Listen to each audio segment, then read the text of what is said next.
Hello everyone, my name is Nicola Lloyd and this is my colleague Stephanie Hall. Together we make the Inspiring Families team.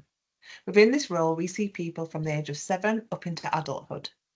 Today we are going to cover our Adult Families and Carer Service and Children's Hidden Harm project.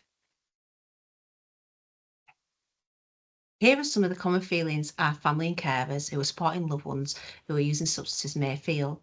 These feelings impact all areas of their individual lives, which we're going to look closely at the following slide. These are the areas where we see the most impact on these families. We will break these down further. Socially, lots of family and carers feel socially isolated, which leads to loneliness.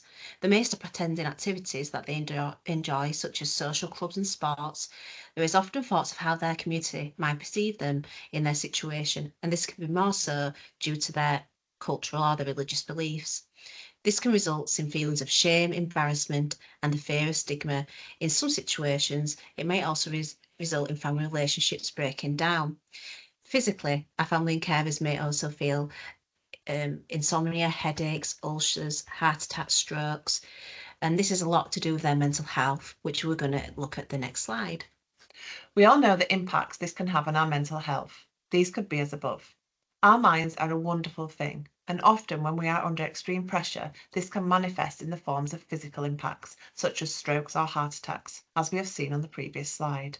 Financially, these can also be an impact too.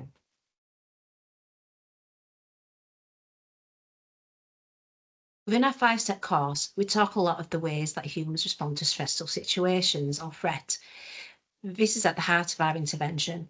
If someone understands why they are reacting this way, it makes things easier, such as looking at the flight and freeze response.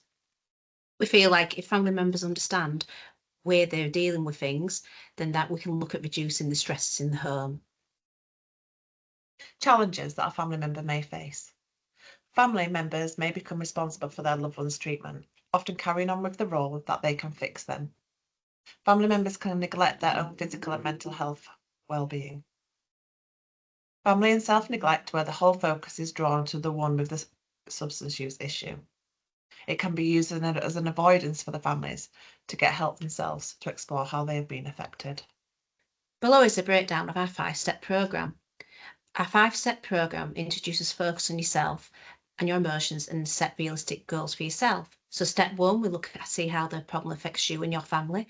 Step 2 is getting information such on substances or alcohol's long-term or short-term effects. Step 3 is looking at ways of responding. Step 4 is looking at social networks and support networks that can support our family moving forward after our programme. And step 5 is getting any further help or information or advice.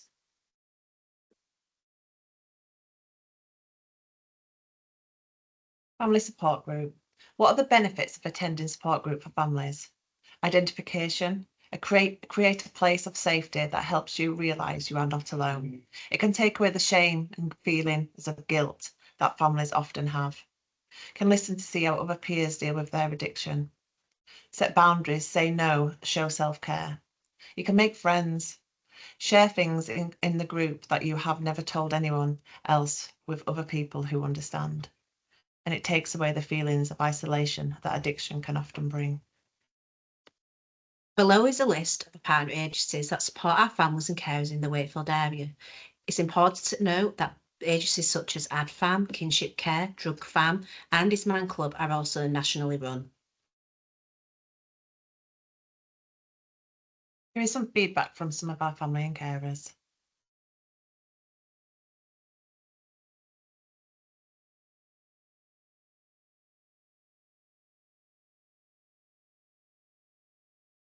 Now we're going to take a look at our Hidden Harm project, which is for children's 7 to 18. On our screen, there is a definition of the phrase hidden harm. In the case of our role, this can cover all areas. Early in the 90s, many believed that if we solved the parents' substance use, that the outcome for the family would be better and things would naturally heal over time. However, we now know that for a lot of these children, they can have long life effects on their emotional and physical health. On the next two slides, we will see the possible indicators of hidden harm. I will leave these up for you to have a look.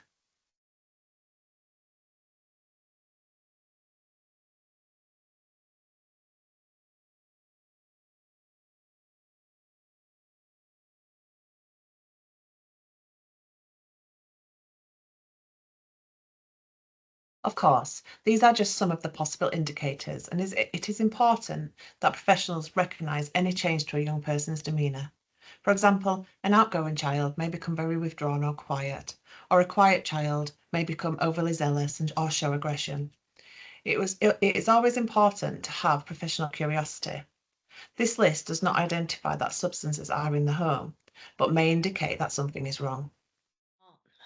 On this screen, there are some examples of why some children may be reluctant to talk. I would say that the more the children stay in these environments and the more services come and go, it makes it much more difficult to engage such a family, especially if they've had a long history of social care involvement. The children are sometimes concerned in making things worse, getting someone in trouble, and I've worked with some children when saying something to somebody may cause them harm in the home.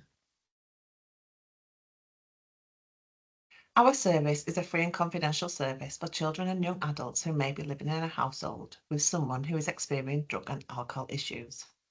We understand that children and young adults who live in these environments may feel alone and isolated and feel they have no one to talk to. Our service works holistically with families to listen, support, and offer relevant advice and information. The aim of our Hidden Harm programme is to support the children and young person gain an understanding of their loved one's substance use. It gives them an opportunity to build self-esteem, self-worth and confidence, and support them to develop coping skills and strategies. The Hidden Harm programme takes each child's individual situation, age, and experience into account. This means that we can assess what support and possible strategies we can put in place for each child. We do this by offering emotional support, one-to-one sessions, signposted to other services. We have two programmes which we follow. These are our Thrive approach. We use these with children from the ages of 7 up to the age of 18. All our staff are Thrive trained. Thrive was created as a way of tackling the issue of school exclusions. It is now a whole setting approach to supporting the right time social and emotional development of all children and young people. Our second programme is the Steps to Cope. We do this with children from the ages of 11 plus. Steps to Cope has been developed specifically for young people who have experienced parental, alcohol and drug issues or even mental health issues in their family. Steps to Cope is a 5-step programme looking at 1. What life has been like for them living with these issues. 2. Giving information on alcohol and drug use addiction and mental health to help them understand more about the situation. Step 3, looking at coping and what methods of coping are helpful or unhelpful and what else they can do. Step 4, identifying the support they have available and who else they could reach out to.